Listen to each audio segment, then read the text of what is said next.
Welcome to the Motor Feet Spacer installation video.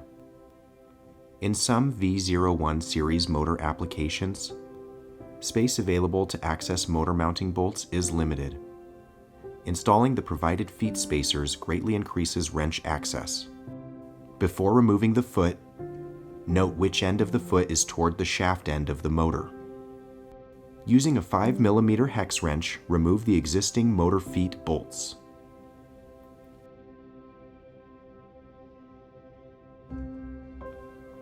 From the motor install kit, retrieve the 2 spacers and 4 spacer bolts.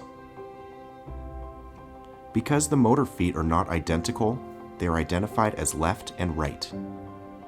Installing 1 foot spacer at a time will help avoid mixing up the feet. The spacers are identical. Simply place one between the motor and the motor foot. Use the longer bolts provided to secure the components in place.